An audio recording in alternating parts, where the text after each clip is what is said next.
à tous, je m'appelle Julien Gonod. Dans cette chaîne, je parle d'immigration au Canada et d'entrepreneuriat. Aujourd'hui, on va parler d'un sujet important. Ne pense pas que l'échec est impossible au Canada. Il y a des gens qui peuvent venir au Canada et rater leur vie. Je vais te parler de cela aujourd'hui, mais avant, j'aimerais que tu t'abonnes, tu likes, tu mets un commentaire et que tu partages la vidéo. Ça aide à référencer la vidéo. Ça aide à faire grandir la communauté. La suite après le générique.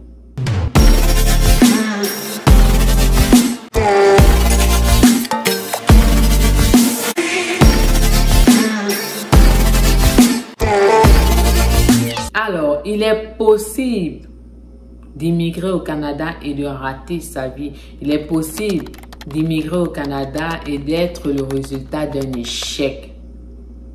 Pour ceux-là qui me le demandent tous les jours ou qui pensent que juste le fait de venir au Canada, c'est réussir sa vie, moi je ne pense pas que c'est le cas. Et même les expériences que j'ai eu à voir de mes propres yeux, les résultats de certaines personnes prouvent que également au Canada, tu peux échouer ou rater ta vie. Ici, je ne parle pas d'échec dans le sens où tu auras des difficultés et autres, non. Tout le monde a des difficultés, tout le monde passe par ce qu'on appelle une shutdown, tout le monde passe par un moment obscur de sa vie. Ça, c'est réel, ça existe. Mais ici, je viens parler de la tournure continuelle que peut prendre ta vie suite à certaines décisions ou à certains comportements que tu adoptes ici au Canada. La première chose que je vais dire, c'est que une personne qui voyage, qui arrive au Canada et qui se dit juste que j'ai des droits, ça veut dire il regarde qu'à ses droits et non à ses obligations. Parce que chaque être humain, peu importe le pays où tu te trouves, tu as des droits et tu as également des devoirs. Dans tout ce qui peut arriver dans la vie, un être humain a toujours des droits et des devoirs. Ça veut dire, si tu regardes juste que oui, je suis au Canada, j'ai des droits, on ne peut pas me dire telle chose. Ah non, non, non, ma liberté, ne blaguez pas avec. Si tu regardes juste ça, tu es déjà dans un début d'échec parce que tu dois penser également à tes obligations.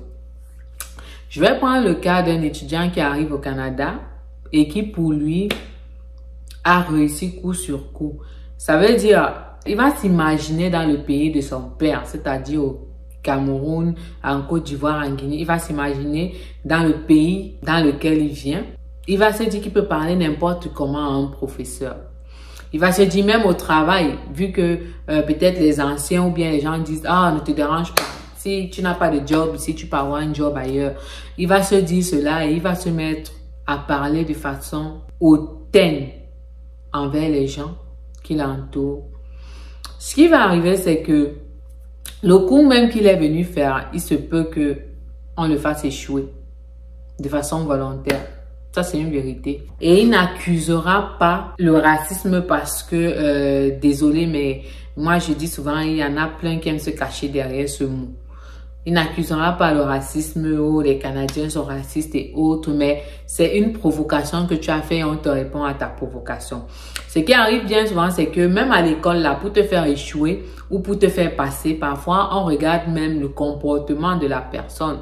Ça veut dire qu'il y a des erreurs. Nous tous, on commet des erreurs tout au long de notre processus scolaire. Mais il y a des erreurs qu'on pourra tolérer autant pour moi pour une personne qu'on ne pourra jamais tolérer pour l'autre. Pourquoi? Son comportement.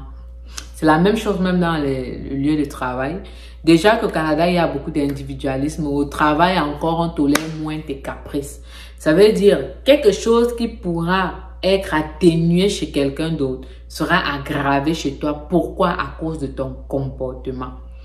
On doit travailler sur nous. Vraiment, quand on arrive ici, une chose que j'ai vraiment appris, une chose que j'ai constatée, une chose qui est réelle au Canada, c'est que l'Africain doit travailler sur lui. Tu dois te dire, tu es dans le pays de quelqu'un, tu dois te dire, tu as des obligations également, tu dois te dire, l'autre a également des droits. Ça, c'est très important.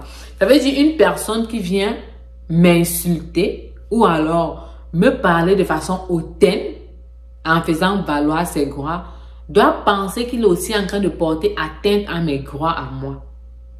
Ça veut dire la personne qui est en face de toi a également des droits. Et toi qui es en face de lui, tu as également des devoirs. Le même droit de respect que les Africains exigent toujours au Canada, là. Ce même respect, le Canadien en a droit dans son pays. C'est important de comprendre ça. Et si quelqu'un en arrivant au Canada comprend cela, il ne va pas parler aux gens n'importe comment. Il ne va pas s'agresser à ses supérieurs n'importe comment. Il ne va pas s'agresser à ses semblables n'importe comment.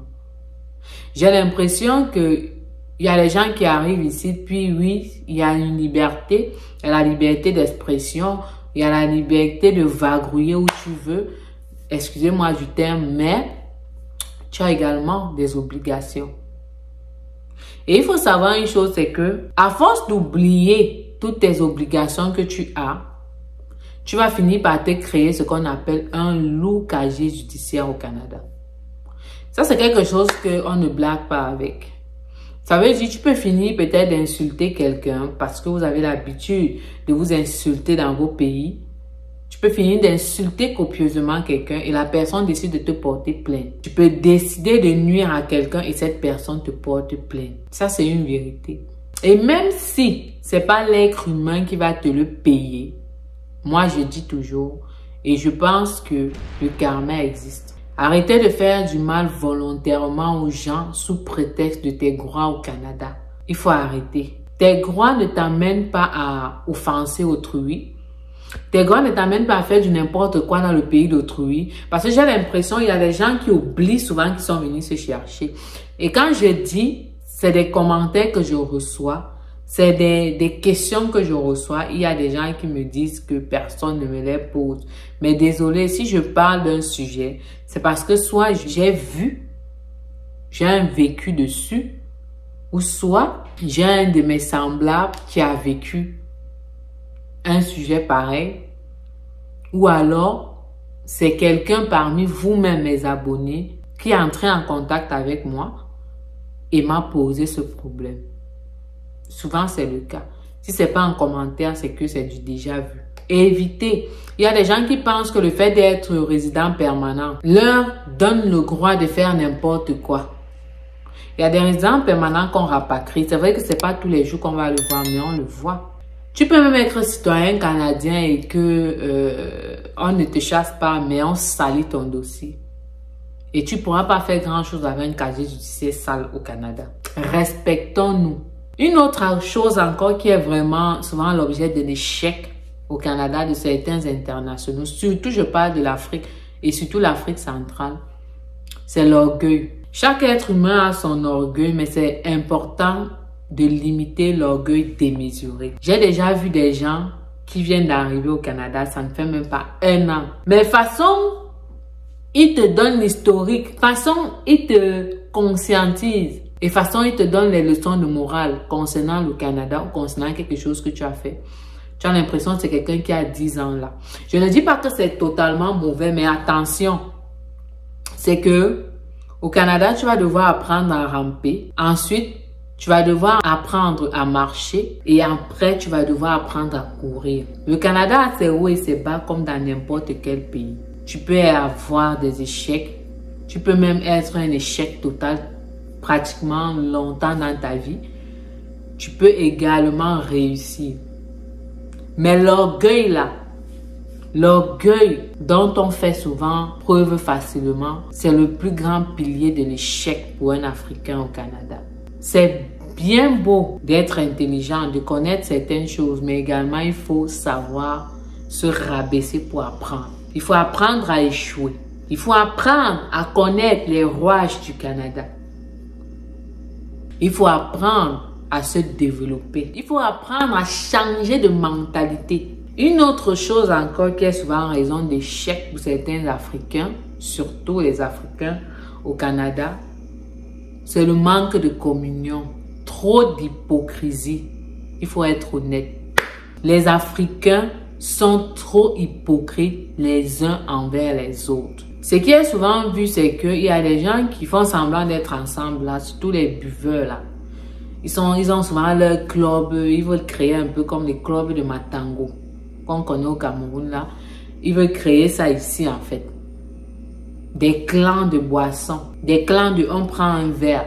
C'est dans ces clans-là que les gens vont se mettre à parler n'importe comment des autres. Et après, repartir colporter cela. Même l'amitié ici, c'est quelque chose de très difficile parce qu'il y a trop d'hypocrisie. C'est une remarque que j'ai faite.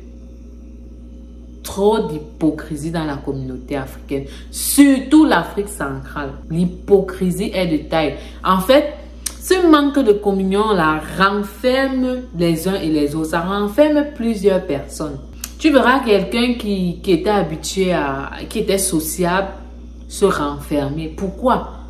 Parce que la même personne avec qui elle marche ou il marche, on lui dira que cette personne a dit X ou Y sur elle. Et pas une personne, pas deux, mais trois. En fait, moi je dis toujours, il n'y a jamais fumée sans feu. C'est vrai que des racontages, ça existe, des mensonges, quelqu'un qui s'invente des histoires. Mais une, deux, trois personnes qui vont inventer des histoires sur quelqu'un là, ça c'est rare. C'est rare. Il faut une certaine communion entre les Africains. J'ai dit c'est scandaleux. Moi, principalement, le Cameroun, c'est pire. Principalement, le Cameroun, c'est pire. L'échec d'une personne peut venir des coups qu'il reçoit de sa communauté.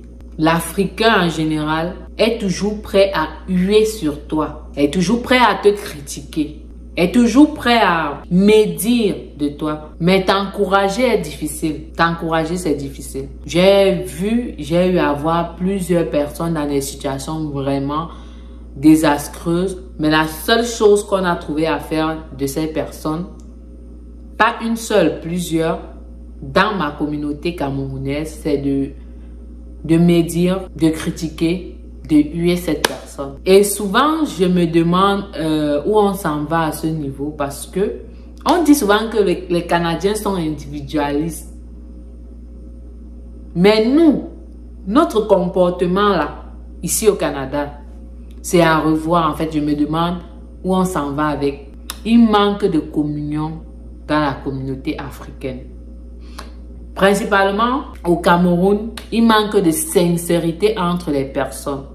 Je ne veux pas parler d'une communauté en particulier parce que je ne veux pas entrer dans ce problème de tribalisme et autres. Là, moi, je ne suis pas dedans. J'aime tous les Camerounais. Puis, nous sommes tous africains. Nous sommes tous frères et sœurs. Peu importe tes origines. Peu importe ton pays même. C'est important de se soutenir dans ce pays étranger. Mais il faudrait vraiment qu'on change de mentalité. Apprendre à soutenir l'autre. Apprendre à aider l'autre. Éviter un peu de mal parler toujours des gens. On vient tous se chercher. On veut tous aller quelque part. On veut tous réussir au Canada. Mais j'ai un proche qui aime souvent me dire c'est impossible qu'une seule main attache le bâton. Le bâton de manioc qu'on mange dans certains pays africains là. Il faut une main pour tenir. Il faut une autre main pour attacher. C'est ensemble qu'on réussit, qu'on évolue. Tu vas même voir un Africain ouvre son business. C'est même les gens de son pays là qui seront les derniers à l'encourager. Il faut vraiment, les Africains de la diaspora, je ne sais pas si ça se passe comme ça dans d'autres pays. Pensez-y vraiment à cultiver une mentalité moins individualiste. Et ce n'est pas juste d'une personne qu'on parle. On parle de tout le monde. Ça veut dire, même ceux qui pensent que les gens ne les aiment pas, sachez vous adapter. Parce que tout le monde ne va jamais t'aimer. Dans ma chaîne YouTube ici, je lis tous les commentaires. Ne vous dérangez pas. Je lis tous les commentaires. Et tous ces commentaires ne sont pas toujours amélioratifs. Ne sont pas toujours positifs.